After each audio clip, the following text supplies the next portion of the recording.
everyone, and thank you for tuning in. I am just another sim guy, and welcome to another video. So, 4 weeks of iRacing now completed a couple of days ago, and yeah, it's time for my weekly update and my thoughts on what happened this week, what I still think of the sim so far, and what I've done that's different or new. So without further ado, let's get cracking. So yeah, 4 weeks in, so in my 4th week I did try some new content. I did the ratings drop, both safety and iRating. But on the plus side, in a different class, in a different discipline, I did get a promotion.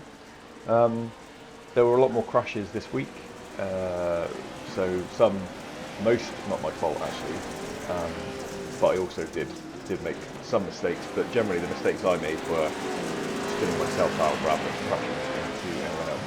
So whilst some of the safety rating was my doing, this was sort of, only affecting me, whereas when people crash into you, that feels like a right kick in the nuts because, you've had no control on that. But there you go. Also a bit of iRacing, sort of a bit of typical iRacing netcode a couple of times. There was someone that span out, seemed to be quite far away from me, and I went past and got a 4x, and that happened more than once. Yet in another race, which I'll share the clip of, on the corkscrew in the Formula V, somebody lost control in front of me, and I don't know how I didn't hit him. I tapped the brake, and I turned the wheel a little bit, but as to not sort of, put myself out of control, and I sort of went through the puff of smoke that came from his tyres. That was a prime opportunity for there to be some netcode, and I was closer than I've been to lots of cars where I have got a 4x. So, it's not all bad, and it doesn't always do it. But when it does it does feel like, it's a bit of a stitch up. But there you go. So yeah, so some of the good stuff from the week. So I did a few more races. I've really been enjoying them a lot more than I thought I would. There's something about, they're really short races, which I think is good, because if you get out in front or if you're stuck behind, it's over with reasonably quickly and it's on to the next one. So that's good. I mean, the tracks are fun, the jumps are good, the VR and the motion working together, and getting those things sliding around and mud and crap coming off the tyres of the truck in front and the sound it makes. I mean, it's all really immersive stuff. But I found the racing to be really close, like really close.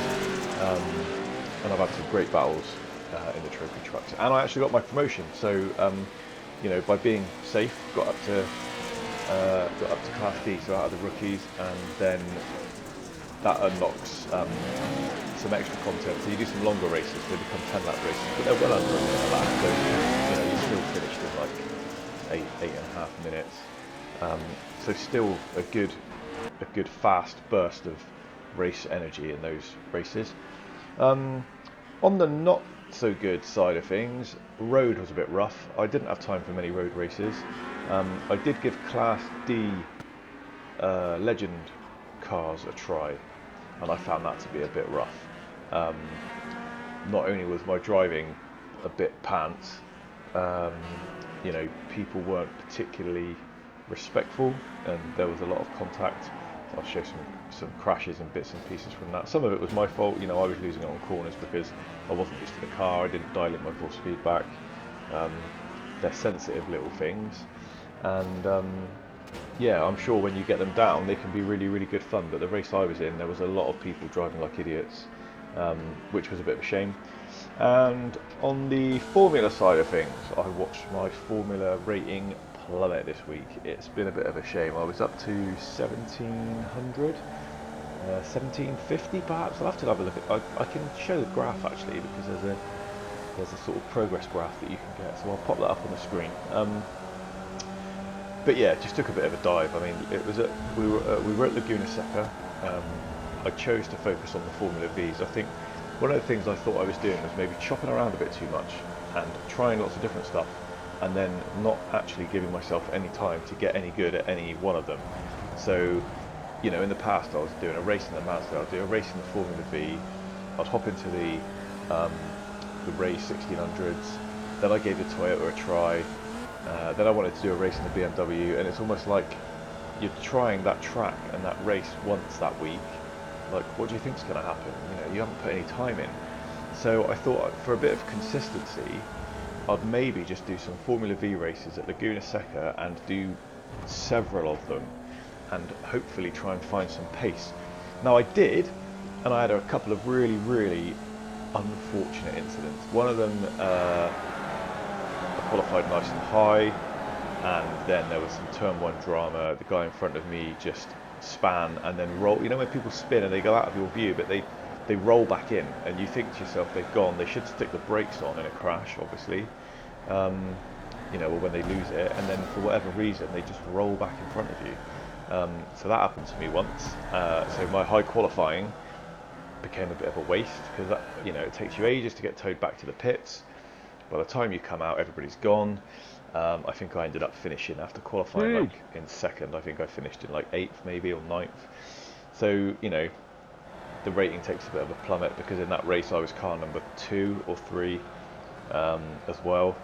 So yeah, and then in another race I battled up and I was in 3rd, and I was gonna push into 2nd place up the hill before the corkscrew in Laguna Seca, and then I think one of the guys was being lapped, so it was a car ahead of the car ahead of me made a mistake, and he spun. He was right on the bottom of the corkscrew as I came down the dip. He was in the middle of the track. The guy in front of me went left around him. I chose to go right around him, and he pulled out in front of me. I think he must have saw the other guy coming and thought, oh, I'll do a nice thing and get out of his way.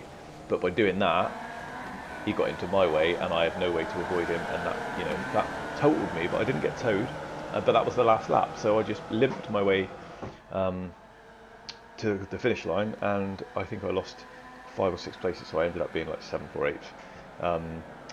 Real shame, because that would have really given my rating the boost it really, really needed. But, you know, that's the way it goes sometimes, isn't it? The stupid thing is, if the guy had stayed where he was and not moved at all, we'd have both got round him, because the other guy was well clear of him without him moving. I guess he was trying to do the right thing, and I just got the worst of that one. So, you know, it's a bit of a shame. But on the whole, I quite enjoyed focusing on one thing per week. You know, some of my Formula V races got better out, and good close racing. But, you know, I think the downside of being a little bit lucky and getting quite a high, you know, rating of like 1700 something, whatever it was, you know, I'm not fast enough or consistent enough yet to maintain that, so it puts you in higher splits, and then you're inevitably going to finish in the bottom half of the field and lose some rating. And, you know, on a track like that, I was a bit unfortunate that then by dropping my I rating and then it putting me back into some lower splits where I had a chance to do well, there were some accidents. So, bit of a shame. Anyway, so that was that.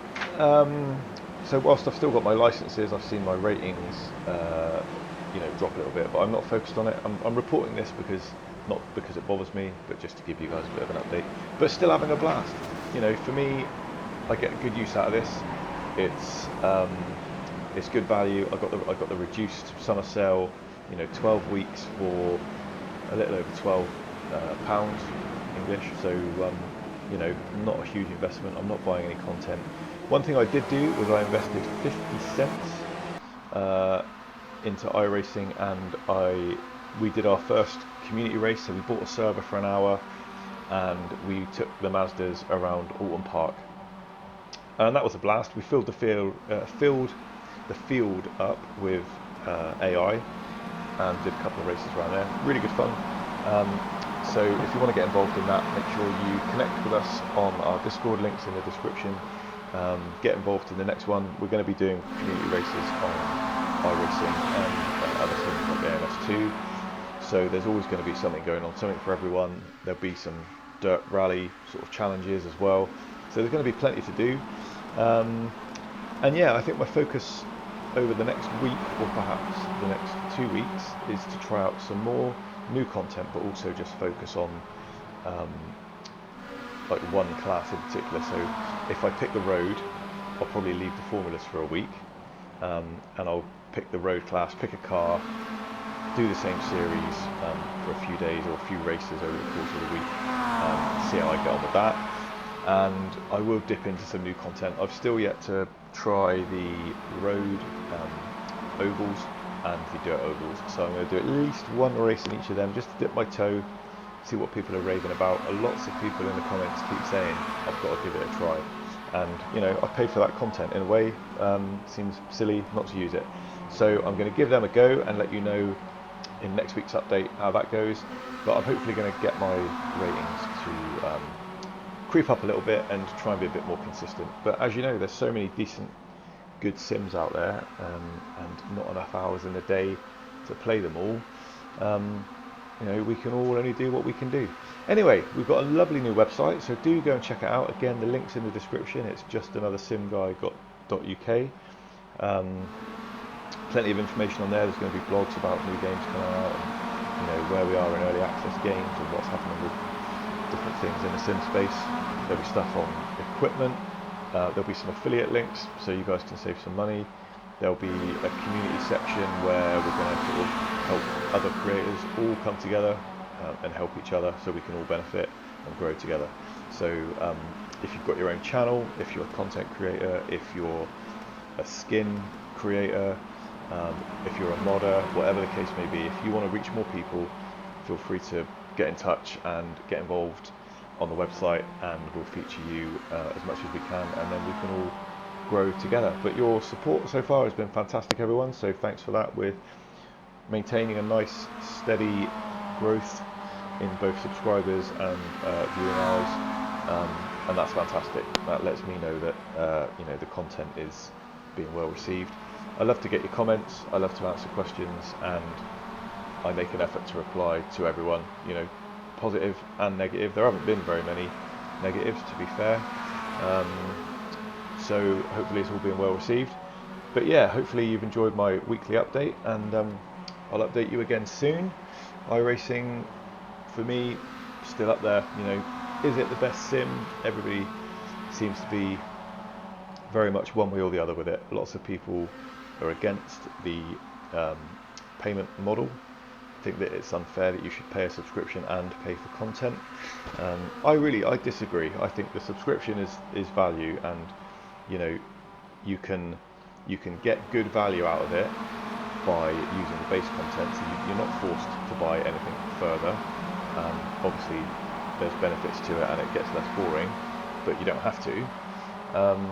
But you can be very selective and pick and choose the content you want, and all games charge for DLC. I think the difference is iRacing is a constantly evolving model, and it just gets cheaper over time, so you have to see it as a long-term investment, put the time in, use the content, but you know, understand that it's a moving entity and they're constantly developing it. It is still the best online racing community in terms of the population and the availability to get full races on a huge amount of different types of cars and tracks.